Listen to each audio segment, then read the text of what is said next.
اور آنکھوں سے آنسو صاف کرنے لگی۔ بچیوں کو اس طرح دیکھ کر میری ہنسی نکل گئی۔ ایسے بچوں کو ہوتے ہوئے بھلا مجھے کیوں اداس ہونا تھا؟ مجھے آج بھی یاد ہے جب اماں سلائی سیکھنے کے لیے بولتی تھی تو میں کہتی تھی کہ مجھے کیا ضرورت ہے، آپ میرے کپڑے سی دیتی ہیں یہی کافی ہے۔ اگر تب سلائی کڑھائی سیکھ لیتی تو کم از کم آج 2 وقت کی روٹی کے لیے نہ ترس رہی ہوتی۔ میری والدہ میت نہلانے کا کام کرتی تھی۔ اکثر ان کے پاس پرانے کپڑے اور میت کے گھر والوں سے ملنے والی چیزیں کا سامان جمع رہتا۔ جب وہ زندہ رہی تو کمرہ سامان سے بھرا رہتا۔ ان کے جانے کے بعد ہر چیز سونی ہو گئی۔ ابا اماں کے مرنے کے محض 1 ہفتہ زندہ رہے۔ اس کے بعد وہ بھی اپنے خالق حقیقی سے جا ملے۔ میں اپنے والدین کی اکلوتی بیٹی تھی۔ انہوں نے مجھے اتنے لاڈ پیار سے پالا کہ مجھے کام کرنے کی عادت ہی نہیں تھی۔ انہی دنوں ایک ایسے خاندان سے رشتہ آیا جو جوائنٹ فیملی سسٹم میں رہتے تھے۔ لڑکا اچھا کما رہا تھا۔ ماں باپا نے فوراً ہاں کر دی۔ میری شادی شعیب سے ہو گئی۔ وہ بہت اچھے تھے، ہر طرح سے میرا خیال رکھتے، مگر میری ساس اور جٹھانیاں عجیب تھی۔ وہ مجھے پسند نہیں کرتی تھی، ہر وقت طعنے دیتی اور مجھ پر زندگی تنگ کر کے رکھ دیتی۔ مجبوراً مجھے اور میرے شوہر کو علیحدہ ہونا پڑا۔ انہی دنوں میرے شوہر نے سعودیہ جانے کی کوششیں شروع کر دی، کیونکہ وہ چاہتے تھے کہ اتنی رقم کما لیں کہ بچوں کے مستقبل سنور جائے۔ میری اماں ابا نے سنا تو انہوں نے کہا کہ کوئی اور گھر کرائے پر لے کر رہنے سے بہتر ہے کہ ہمارے گھر آ جاؤ۔ یوں میرے شوہر نے اپنے گھر کو چھوڑا اور ہمارے گھر جمائی بن کر رہنے لگے۔ تقریباً وہ 3 سے 4 ہفتے رہے۔ اس کے بعد وہ سعودیہ چلے گئے۔ میں کئی بار سسرال گئی اور لوگوں سے مدد مانگی، مگر وہ کہنے لگے کہ تم نے ہی ہمارے بیٹے کو ورگلایا ہے، اس لیے اب ہم سے کوئی امید مت رکھنا۔ اپنی طرف سے انہوں نے بھی پتہ کروایا تھا، مگر شعیب کا کہیں سے بھی نام و نشان تک نہیں ملا۔ میں لوگوں کے گھروں میں چھوٹے موٹے کام کرتی تو وہ لوگ بدلے میں مجھے یا تو کچھ کھانے کو دے دیتے یا پھر پیسے دے دیا کرتے تھے، جس سے ہمارا ایک وقت کا گزارا اچھا ہو جایا کرتا تھا۔ میرے شوہر نے مجھ سے وعدہ لیا تھا کہ میں کبھی بھی کوئی ایسا کام نہیں کروں گی جس سے ان کی عزت خراب ہو، اس لیے میں کسی کے گھر نوکرانی بن کے کام نہیں کر سکتی تھی۔ مجبوراً اپنے محلے میں ہی میں نے لوگوں کے گھروں میں چھوٹے موٹے کام کرنے شروع کر دیے، جس سے کھانا مل جاتا تھا۔ جیسے کسی کے گھر مہمان آ رہے ہوتے تو مجھے بلوا لیتے، میں ان کے ساتھ صفائی کروا دیتی تھی۔ یہاں سب سفید پوش لوگ رہتے تھے، ان کا خود بڑی مشکلوں سے گزارا ہوتا تھا، ایسے میں وہ کام والی ماسی نہیں رکھ سکتے تھے۔ جب کبھی ان کے گھر کام بڑھ جاتا تو مجھے بلا لیتے، کبھی میری مزدوری لگتی اور کبھی نہیں۔ کئی دن ہم نے فاقے کیے۔ زندگی بہت مشکل ہوتی جا رہی تھی۔ میں خوبصورت تھی اور ابھی تک جوان بھی۔ لوگ میرے متعلق باتیں کرنے لگے۔ عورتوں نے مجھے اپنے گھروں میں بلانا چھوڑ دیا۔ اصل ہماری زندگی تنگ یہاں سے ہوئی جب ہمیں کہیں بھی کام نہیں مل رہا تھا۔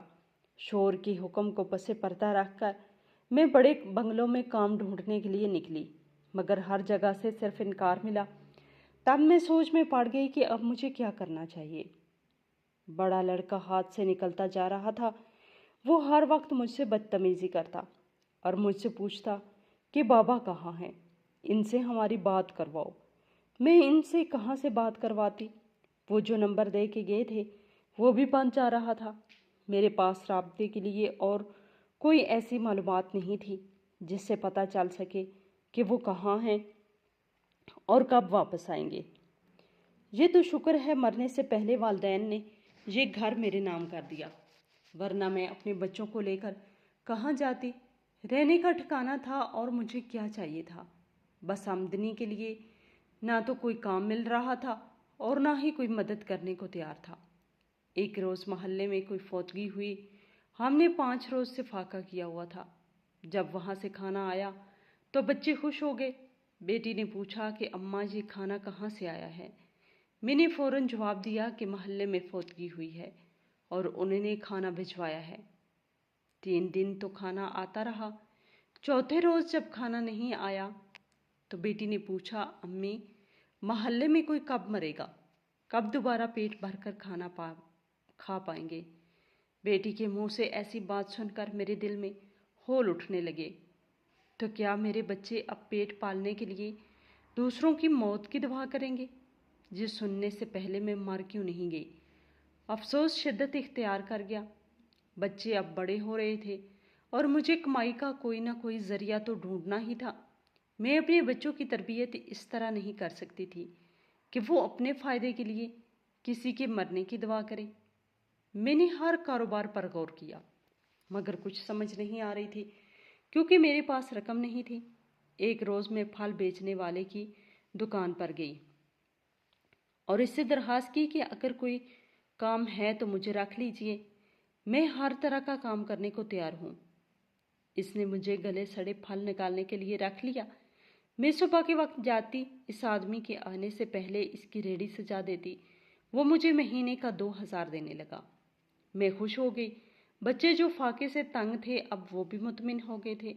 جب ان سے کوئی پوچھتا کہ ان کی ماں کیا کرتی ہے تب وہ فخر سے بتاتے کہ ہماری ماں پھلوں کی ریڑھی لگاتی ہے۔ جب تک ان کو لگتا تھا کہ ان کی ماں بھیک مانگ کر انہیں کھلاتی ہے، وہ لوگوں کے صدقے یا پھر خیرات میں دی ہوئی چیزیں کھاتے رہتے ہیں، مگر اب سب کچھ بدل رہا تھا۔ بیٹا جو پہلے ہر وقت ناراض رہتا تھا وہ بھی اپنی پڑھائی پر توجہ دینے لگا تھا۔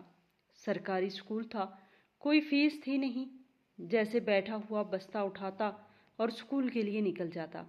آج کل وہ محنت کرنے لگا تھا۔ میں دن رات اس کو سمجھاتی کہیں یہ مجھ سے باغی نہ ہو جائے۔ ایک روز میں گھر آ رہی تھی جب سارا دن کھڑے کھڑے رہنے کی وجہ سے ٹانگیں شل ہو گئی اور ٹانگیں کانپ رہی تھی۔ سارا دن شدید گرمی پڑی تھی۔ اب کچھ بہتر موسم ہوا تھا۔ تھکاوٹ کے مارے ایک قدم اور نہیں اٹھا پا رہی تھی۔ مجبوراً میں سڑک کے کنارے بیٹھ گئی۔ کافی لوگ وہاں سے گزر رہے تھے۔ کچھ نے تو مجھے بھکاری سمجھ کر بھیک دینا شروع کر دی۔ میں لوگوں کو منع کر رہی تھی کہ مجھے یہ بھیک نہ دو، میں بھیک مانگنے کے لیے نہیں بیٹھی ہوں۔ اس وقت میں نے کالی چادر پہن رکھی تھی اور بالکل منہ چھپایا ہوا تھا۔ آنکھیں بمشکل دکھائی دے رہی تھی۔ بس پھر کیا، جب میں وہ پیسے لے کر گھر آئی تو دیکھا 3000 سے بھی زیادہ تھے۔ میں حیران رہ گئی کہ اتنی تو میں محنت مزدوری کر کے بھی نہیں کما پاتی جتنی ان لوگوں نے ایک بار میں مجھے دے دیا تھا۔ میں خوش ہو گئی اور سوچنے لگی اگر سارا دن ایسے ہی بیٹھی رہتی تو جلد ہی میرے پاس ایک خطیر رقم جمع ہو جائے گی جس سے میں اپنے بچوں کی تعلیم اور تربیت پر توجہ دے پاؤں گی۔ شاید یہ خدا کی طرف سے اشارہ تھا کیونکہ میرے پاس کوئی کام نہیں تھا۔ اتنے دن ہم نے فاقے کیے تھے، اب لگتا تھا کہ اندھیرے سے نکل کر روشنی کی طرف بڑھ رہے ہیں۔ میں نے بچوں کو بھنک بھی نہ پڑنے دی، پھلوں کی ریڑھی لگانے میں خان بھائی کا ساتھ دیتی اور جیسے ہی کام ختم ہو جاتا شام ہوتے ہی میں سڑک پر نیچے بیٹھ جاتی۔ کسی کے سامنے ہاتھ نہیں پھیلاتی تھی، چپ چاپ لوگوں کو دیکھتی رہتی تو وہ خود ہی پیسے میری جھولی میں پھینک کر چلے جایا کرتے تھے۔ میں آج کل بڑی خوش رہنے لگی تھی۔ بچے بھی حیران تھے کہ اچانک سے اتنے پیسے کہاں سے آنے لگے ہیں۔ میں نے بیٹیوں کو بھی اسکول داخل کروا دیا اور بچت کرنے لگی۔ تینوں بچوں کو ہی میں نے سرکاری اسکول میں ڈالا تھا کیونکہ پرائیویٹ اسکول کے اخراجات میں پورے نہیں کر سکتی تھی۔ پہلے میں چادر میں جاتی تھی۔ ایک روز رات کو ہم کھانا کھا رہے تھے جب میرے بیٹے نے میری قمیض غور سے دیکھتے ہوئے کہا، اماں شام کو میں آپ کو بلانے گیا تھا، رخسانہ ماسی آئی ہوئی تھی۔ تب میں نے دیکھا کہ ایک عورت نے بالکل آپ کی طرح اسی طرح کے کپڑے پہن رکھے تھے اور وہ سڑک پر بیٹھی بھیک مانگ رہی تھی۔ اماں جی کتنا عجیب اتفاق ہے نا۔ وہ بچہ تھا، حیران ہو رہا تھا۔ پہلے بار اپنے بچے کی ذہانت پر میں دنگ رہ گئی۔ وہ مسکراتے ہوئے کہنے لگا، اماں آپ کو پتہ ہے میں نے اس عورت کو بھیک میں 10 روپے بھی دیے تھے۔ بچے کی بات سن کر مجھے ایسا محسوس ہوا جیسے کسی نے میرے سینے سے دل ہی نکال لیا ہو۔ بڑی مشکلوں سے نوالے حلق سے اتارے۔ اگلے روز میں نے اپنی ماں کا برقع نکالا جو بہت پہلے وہ پہنا کرتی تھی۔ وہ برقع میرے بیٹے نے نہیں دیکھا ہوا تھا۔ میں نے سوچا آج کل یہیں پہن کر جایا کروں گی۔ بچے کو ٹیوشن سینٹر بھیج دیا تاکہ وہ کبھی بھی یہ معلوم نہ کر پائے کہ اس کی ماں کیا کام کرتی ہے۔ بچوں کو کھانا کھلانے کے بعد جب وہ سو گئے تو میں چپکے سے گھر سے نکلی اور سڑک پر آ کر بیٹھ گئی۔ وہ بازار تھا اور ہر وقت رش لگا رہتا تھا۔ تقریباً رات کے 10 بجے تک وہاں دکانیں بند ہونا شروع ہوئی تھی۔ ابھی تو صرف 9 بج رہے تھے۔ میں جلدی سے سڑک پر بیٹھ گئی۔ وہ سڑک ہمارے گھر سے بہت دور تھی۔ میں ایسی جگہ ڈھونڈ رہی تھی جہاں تھوڑے سے لوگ موجود ہوں تاکہ مجھے کچھ پیسے جمع کر لوں۔ ابھی میں وہاں بیٹھی ہی تھی جب میں نے بھکاریوں کا ایک گروہ دیکھا۔ تقریباً ان میں 6 عورتیں اور 8 مرد تھے جنہوں نے بظاہر خود کو معذور دکھایا ہوا تھا۔ وہ شہر کے مختلف علاقوں میں بھیک مانگتے تھے، یہاں ایک جگہ پر اکٹھے ہوتے اور پھر وہاں سے انہیں ایک رکشہ لے جاتا۔ انہیں دیکھ کر میں حیران رہ گئی تھی۔ ابھی میں وہاں بیٹھی ان لوگوں کو دیکھ رہی تھی جب ایک آدمی لنگڑاتے ہوئے میری طرف بڑھا اور کہنے لگا، آئندہ تم ہمیں جہاں بیٹھی ہوئی دکھائی نہ دو، ورنہ ہم سے برا کوئی نہیں ہوگا۔ تم ہماری روزی پہ لات مار رہی ہو، اچھا خاصا پھلوں سے پیسے کما لیتی ہو، پھر کیوں بھیک مانگنے بیٹھ جاتی ہو؟ دوبارہ دکھائی دی تو ہم سب مل کر تمہیں تگنی کا ناچ نچوائیں گے۔ یہ کہہ کر وہ آدمی آگے بڑھ گیا۔ میں منہ سے ایک لفظ بھی نہ بولی تھی۔ زندگی میں پہلی بار مجھے خوف محسوس ہوا تھا۔ ان سب کا ایک سربراہ تھا، افضل خان۔ وہی سب کو رکشے پر مختلف جگہوں پر چھوڑ کر جاتا تھا۔ ایک روز ایک بوڑھا شخص جس کی عمر 60 برس تھی، وہ بھیک مانگنے کے لیے سڑک پر بیٹھ گیا۔ افضل نامی شخص جلدی سے اس بوڑھے کے پاس گیا اور اسے وہاں سے ہٹانے لگا، کیونکہ اس نے اپنے یہاں 2 بندے بٹھا رکھے تھے جو بھیک مانگ رہے تھے۔ وہ بوڑھے کی وجہ سے انہیں بھیک کم مل رہی تھی۔ اسی وجہ سے افضل خان آگے آیا اور اس نے اس بوڑھے کو وہاں سے جانے کا بولا۔ یہ واقعہ بالکل میری آنکھوں کے سامنے ہوا تھا۔ میں حیران ہو کر انہیں دیکھتی رہ گئی۔ تبھی افضل اس آدمی پر زبردستی کرنے لگا کہ یہاں سے ہٹ جاؤ، مگر وہ بوڑھا آدمی جو اندھا ہونے کے ساتھ معذور بھی تھا وہی بیٹھا رہا۔ افضل خان نے اسے مارنا شروع کر دیا۔ لوگ آگے بڑھے اور کہنے لگے کہ کیوں مار رہے ہو؟ تبھی اس نے جھوٹا بہانہ بنایا اور کہا کہ اس آدمی نے میری جیب سے والیٹ نکال لیا تھا اور اب دے نہیں رہا، جبکہ اس کے پاس موجود ہے۔ لوگوں نے اس کی تلاشی لی تو بوڑھے کی گود میں وہ والیٹ مل گیا۔ سبھی لوگ حیران تھے۔ وہ بوڑھا اس بات سے انجان تھا، چپ چاپ مار کھاتا رہا۔ وہ بول بھی نہیں پا رہا تھا۔ کمزوری اس پر حد سے زیادہ سوار تھی۔ ایک پل کو تو اس کو دیکھ کے مجھے اپنا سگا باپ یاد آیا، مگر میں اس بوڑھے کے لیے کچھ نہیں کر سکتی تھی کیونکہ اب ان لوگوں کی نظر مجھ پر پڑ چکی تھی اور یقیناً وہ مجھ پر بھی کوئی نہ کوئی الزام لگا کر مجھے یہاں سے بھگانے والے تھے، حالانکہ سڑک پر مجھے بہت پیسے ملتے تھے۔ یہ واقعہ ہوا تو میں خود بھی ڈرنے لگی۔ اب 1 گھنٹے سے زیادہ بھیک مانگنے نہیں بیٹھا کرتی تھی، یہ نہ ہو کہ ان لوگوں کو اندازہ ہو جائے اور وہ لوگ بھی مجھے یہاں سے نکالنے کے لیے منصوبہ بندی کرنے لگے۔ اگلے دن میں سڑک پر بیٹھی ہاتھ پھیلا چکی تھی جب ایک عورت جو معذور تھی وہ میرے سامنے آ کر بیٹھ گئی اور کہنے لگی، تم نہیں جانتی، یہاں بیکاریوں کا ایک نیٹ ورک ہے اور ان کا سربراہ افضل خان ہے۔ وہ آج کل تمہیں یہاں سے نکلوانے کے لیے منصوبہ بندی کر رہا ہے کیونکہ تمہیں ہم سے زیادہ پیسے ملتے ہیں۔ بیٹی، مجھے تم سے ہمدردی ہے، اسی لیے بتانے آئی ہوں، یہاں سے کہیں اور بیٹھنے لگو ورنہ انجام کی ذمہ دار تم خود ہوگی۔ یہ کہہ کر وہ آگے بڑھ گئی جبکہ خوف کے مارے میرے ہاتھ کانپنے لگے۔ اس رات بغیر کچھ رقم اکٹھے کیے میں گھر چلی آئی۔ بچوں نے پوچھا، آج کام جلدی ختم ہو گیا؟ تو میں نے کہا آج زیادہ پھل نہیں تھے اور جتنے بھی تھے وہ جلدی بک گئے، اسی لیے جلدی چلی آئی۔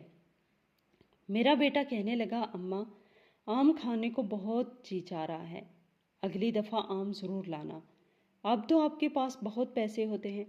بیٹے کی بات سن کر میں نے اس کے سر پر ہاتھ رکھا اور کہا، ضرور، کل میں ہر حال میں آم لاؤں گی۔ بچے مجھ سے وعدہ لے کے سو گئے جبکہ میں تاروں بھرے آسمان کو دیکھ رہی تھی۔ اگر میرا شوہر زندہ ہوگا تو کہیں شاید وہ بھی انہیں تاروں کو دیکھ رہا ہوگا، لیکن زمینی فاصلے کی وجہ سے ہم کتنا دور تھے۔ نہ جانے اس نے کتنی مصیبتیں سہی ہوں گی۔ اگلی صبح گھر سے کام کرنے کے لیے بعد میں نے بچوں کو اسکول چھوڑا اور پھلوں کی ریہڑی لگانے لگی۔ تب تک خان بھائی آئے۔ تب تک میں ریہڑی لگا چکی تھی۔ خان بھائی نے سر پر ہاتھ رکھا اور بہت ساری دوائیں دی۔ وہ دونوں میاں بیوی گھر میں اکیلے رہتے تھے۔ ان کا گزارا اسی پھلوں کی ریہڑی کی وجہ سے ہو رہا تھا۔ خان بھائی کہنے لگے، کلثوم اگر تم چاہو تو میں تمہیں ایک سبزی کی ریہڑی لگانے کے پیسے دے سکتا ہوں۔ تم یہاں پھلوں سے زیادہ سبزیاں بکتی ہیں، کہو تو ریہڑی لگوا دو۔ میں تو بھیک مانگنے لگی تھی اور پھل فروخت کرنے سے زیادہ پیسے مل رہے تھے۔ میں نے منع کر دیا اور کہا کہ جب میرے پاس پیسے جمع ہو جائیں گے تو تب میں خود ہی کر لوں گی۔ بچوں کی 100 خرچے ہیں ابھی، یہ سب مجھ سے نہیں ہو پائے گا۔ بچیاں گھر جلدی لوٹ آتی ہیں، پھر ان کو بھی سنبھالنا ہوتا ہے۔ بھائی بڑی مشکل ہو جائے گی۔ میں نے کسی طرح خان بھائی کے سامنے بہانہ بنایا۔ وہ بیچارے خاموش ہو گئے۔ مجھے کسی چیز کے لیے وہ زیادہ فورس نہیں کرتے تھے۔ میں کافی دیر ان سے باتیں کرتی رہی۔ پھل فروخت ہو گئے تو وہ اپنے گھر چلے گئے اور میں چپ چاپ گھر چلی آئی۔ بچیاں گھر آ چکی تھی۔ سبزی میں نے پکائی تو ان لوگوں نے خوب پیٹ بھر کر کھایا۔ شام ہوتے ہی میں گھر سے نکل گئی۔ خان بھائی ریہڑی لگا چکے تھے۔ آج میں تھوڑا دیر سے آئی تھی۔ جب پھل بکے تو خان بھائی نے کہا کہ تم آج میرے ساتھ چلو، تمہاری بھابھی نے آج بہت لذیذ کھانا بنایا ہے، بہت عرصے بعد تمہیں بھی کچھ اچھا کھانا کھانے کو ملے گا۔ میں نے سہولت سے انکار کر دیا تو خان بھائی چلے گئے۔ جب میں اپنے ٹھکانے پر واپس آ گئی، جس کے لیے میں نے شام کو یہاں بازار میں آیا کرتی تھی، موقع دیکھتے ہی افضل خان میرے قریب آیا اور کہنے لگا، یہاں سے اٹھ کر چلی جاؤ۔ مگر میں وہاں سے نہ ہلی اور چپ چاپ اسے نظر انداز کرتی رہی۔ کافی دیر تو اس نے مجھے برداشت کیا، پھر اپنے سارے بکاریوں کو بلایا۔ وہ تقریباً 10 سے 12 لوگ تھے۔ میں گھبرا گئی۔ سبھی لوگ اپنے کاموں میں مشغول تھے۔ ان کا ان بکاریوں کی طرف کوئی دھیان ہی نہیں تھا۔ تھوڑی دیر بعد میری افضل خان سے بحث ہونے لگی۔ وہ یہاں سے مجھ کو اٹھ کر جانے کو کہتا اور میں جانے کو تیار نہیں تھی۔ آج تو شب برات تھی، بہت سے لوگ صدقہ خیرات کرنے کو نکلے ہوں گے، یہ سوچ کر میں جانا نہیں چاہتی تھی۔ آگے بچوں کے عید کے کپڑے بھی تو بنانے تھے۔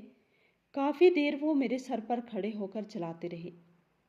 ایک تیز ترار عورت میری طرف بڑھی اور کہنے لگی کہ لاتوں کے بھوت باتوں سے نہیں مانتے۔ اس نے آتے ساتھ ہی ایک زوردار تپھڑ میرے منہ پر دے مارا۔ تب مجھے بھی غصہ آ گیا۔ میں نے اپنی جوتی اتار لی اور اس عورت کے کندھے پہ دے ماری۔ میں کہاں پیچھے رہنے والی تھی؟ وہ لوگ اپنے حصے کی بھیک مانگ رہے تھے اور میں اپنے حصے کی۔ اب اس میں میری کیا غلطی تھی کہ لوگ مجھے زیادہ بھیک دیا کرتے تھے؟ ہم دونوں میں بحث ہو گئی۔ لوگ ہمیں غور سے دیکھنے لگے۔ وہاں لوگ زیادہ نہیں تھے۔ انہوں نے مجھے مارنا شروع کر دیا۔ اس سے پہلے کہ وہ مجھے مار کے مار ہی ڈالتے، ایک بڑی سی کالی گاڑی ہمارے پاس رکی۔ اس میں سے ایک آدمی آنکھوں پر چشمہ لگائے ہماری طرف بڑھا۔ اس نے ساری بیکاریوں کو دور کیا اور مجھے ان کے چنگل سے بچایا۔ جیسے ہی میری نظر اس شخص پر پڑی، پیروں تلے سے زمین کھسک گئی۔ میں یقین نہیں کر پا رہی تھی کہ سامنے میرا شوہر موجود ہے۔ وہ تو کہیں غائب ہو گیا تھا، پھر اب واپس کیسے لوٹا؟ میں کافی دیر اس سے گھورتی رہی۔ جب افضل خان آگے بڑھا اور میرے منہ پر تھپڑوں کی برسات کرنے لگا، تبھی وہ آدمی گراتے ہوئے کہنے لگا، اگر اس کو ہاتھ بھی لگایا تو ہاتھ توڑ کے رکھ دوں گا۔ بی بی آپ ایک طرف ہو جائیں، اس نے مجھے مخاطب کرتے ہوئے کہا اور افضل خان کے ساتھ لڑنے لگا۔ بہت سے لوگ آگے بڑھے اور ان دونوں میں صلح کروانے لگے۔ پولیس کے سائرن کی آواز سن کر وہ سارے بکاری بھاگ گئے، جبکہ وہ شخص جس کی میں بیوی تھی اور اس سے میرا وفا کا رشتہ تھا، وہ میرے ساتھ کھڑا رہ گیا۔ وہ کیسے مجھے چھوڑ کے چلا گیا تھا، اب میری جان بچا کے کفارہ ادا کرنے کی کوشش کر رہا تھا۔ میں نے نفرت سے اس کی طرف دیکھا اور ہاتھ چھڑواتے ہوئے وہاں سے جانے لگی۔ وہ بھی میرے پیچھے پیچھے آنے لگا۔ میں نے کئی بار اسے مڑ کے دیکھا اور آگے چلی گئی۔ میں بھاگ رہی تھی، لوگ مجھے پاگل سمجھ رہے تھے، آنکھوں سے آنسو بہہ رہے تھے۔ وہ شخص جس کے آنے کے لیے میں 6 سال نمازوں میں دعائیں کی، آج جب وہ میرے سامنے تھا تو میں اس کا سامنا نہیں کرنا چاہتی تھی۔ میں بھاگنے لگی۔ گھر آ کر میں نے سکھ کا سانس لیا تو دروازہ بج اٹھا۔ میری آنکھوں سے آنسو بہنے لگے۔ دروازہ کھولا تو سامنے میرا شوہر شعیب کھڑا ہوا تھا۔ وہ گھر کے اندر داخل ہوا اور دروازے کو کنڈی لگائی۔ میرا ہاتھ پکڑا اور کمرے میں آ گیا۔ آتے ساتھ ہی ہاتھ جوڑ کر معافی مانگنے بیٹھ گیا۔ میں نے اسے کہا کہ اتنے سال تم نے مجھے اکیلا چھوڑ دیا، تمہیں ایک بار بھی مجھ پر ترس نہیں آیا۔ میری آنکھوں سے آنسو متواتر بہہ رہے تھے۔ بچے سو رہے تھے۔ تبھی میرا شوہر کہنے لگا، اگر میں نے تمہیں بتا دیا تو شاید تم مجھے مار مار کر اس گھر سے نکال دو گی۔ جب میں سعودی عرب پہنچا، کوئی نوکری نہیں مل رہی تھی۔ میں نے بھیک مانگنا شروع کر دی۔ جب بھیک مانگنے بیٹھا تو وہاں یہ غیر قانونی تھا۔ ان لوگوں نے مجھے جیل میں ڈال دیا۔ بس وہاں ایک عورت نے میری بیل کروا دی۔ میں اسے نہیں جانتا تھا۔ جب میں اس کے گھر گیا، اس سے پوچھا کہ آپ نے میری بیل کیوں کروائی، تب وہ کہنے لگی کہ اگر تم مجھ سے نکاح کر لو اور میری ساری دولت اور جائیداد سنبھال لو تو میں تمہیں آدھے شیئرز دینے کو تیار ہوں۔ اس کی یہ بات سن کر میں سوچ میں پڑ گیا۔ وہ عورت ایسا شوہر ڈھونڈ رہی تھی جو اس کی مرضی کے مطابق چلے، یعنی صرف ایک پیادے کا کام کرے۔ اس کے سسرال والے اس کے خلاف تھے۔ اس کا شوہر ایکسیڈنٹ میں وفات پا چکا تھا، اسی لیے وہ عورت خاصی ڈری سہمی رہتی تھی۔ پاس اسے ایک ذاتی گارڈ چاہیے تھا جو میری صورت میں اسے مل گیا تھا۔ میں نے کہیں بار اس کی جان بچائی تو اس نے اچھی خاصی پراپرٹی میرے نام کر دی۔ اس کا ایک بیٹا ہے جو تقریباً 15 برس کا ہے۔ میں نے تمہارے ساتھ بے وفائی نہیں کی، میں نے بس اپنے بچوں کے اچھے مستقبل کے لیے یہ سب کیا ہے۔ وہ میرے سامنے ہاتھ جوڑ کر بیٹھا تھا۔ ایک پل کو تو اپنے شوہر پر یقین نہیں آیا کہ وہ ایسا بھی کر سکتا ہے، مگر وہ کر چکا تھا۔ مجھے سمجھ میں نہیں آ رہی تھی کہ اسے معاف کروں یا اسے جانے کا بول دوں۔ میں نے اپنے بچوں کی طرف دیکھا، دل گھبرا سا گیا۔ ساری زندگی میں بھیک نہیں مانگ سکتی تھی۔ فوراً میں نے شوہر کو معاف کر دیا اور کہا کہ اگر میں ایک بیوی ہوتی تو شاید تمہیں کبھی بھی معاف نہ کرتی، مگر میں 3 بچوں کی ماں ہوں جن کے مستقبل کی بہت فکر ہے۔ انہی کے مستقبل سنوارنے کے لیے میں بھیک مانگ رہی تھی۔ اگر تم مجھ سے وعدہ کرو کہ تم ہر ماہ ایک معقول رقم بھیجو گے تو میں تمہیں معاف کر سکتی ہوں، صرف اپنے بچوں کی خاطر۔ میرے چہرے کے تاثرات سرد تھے۔ تبھی میرا شوہر کہنے لگا، ٹھیک ہے، مجھے منظور ہے، بلکہ ایک خطیر رقم میں تمہارے اکاؤنٹ میں جمع کروا دیتا ہوں اور بچوں کی خیریت کے لیے بھی آتا رہوں گا۔ میرا کہا مانو تو بیٹے کو میرے ساتھ بھیج دو۔ پڑھ لکھ کر جب وہ اس قابل ہو جائے گا تو ہم تمہیں وہیں بلوا لیں گے۔ میں نے شوہر کی طرف دیکھا اور کہا، جیسے تم آئے ہو 6 سال بعد، کیا چاہتے ہو بیٹا بھی مجھ سے چھن جائے؟ وہ میرا اکلوتا سہارا ہے، اسے تمہارے ساتھ نہیں بھیج سکتی۔ شوہر شرمندہ ہو کر بیٹھا رہا۔ بچے صبح اٹھے، باپ سے ملے، خوب خوش ہوئے۔ ہمارے حالات بدل چکے تھے۔ میں نے ایک سلائی سینٹر سے سلائی سیکھنا شروع کر دی اور اپنی مشین بھی خرید لی۔ شوہر رقم بھجواتا تھا، مگر اب مجھے سمجھ آئی کہ اماں کیوں کہتی تھی کہ ہر عورت کے پاس ایک ہنر ہونا چاہیے جو زندگی میں کہیں نہ کہیں اس کے کام ضرور آتا ہے، اور آج مجھے یہ سیکھ مل چکی تھی۔ میری بچیاں اب 10 برس کی ہو چکی ہیں، تھوڑی بہت سمجھ بوجھ ہے ان میں۔ میں نے کم عمری میں ہی انہیں سلائی کڑھائی سکھانا شروع کر دی تھی، کیونکہ میں چاہتی ہوں کہ ان میں کوئی ہنر ہو۔ کئی سالوں سے شوہر ایک خطیر رقم بھجوا رہا ہے، بچے اچھے اسکولوں میں پڑھ رہے ہیں، مجھے امید ہے کہ جلد ہی وہ اپنے پیروں پہ کھڑے ہو جائیں گے۔ شوہر کو معاف کر کے میں نے بہت اچھا فیصلہ کیا۔ اگر معاف نہ کرتی تو ساری زندگی پچھتاتی رہتی۔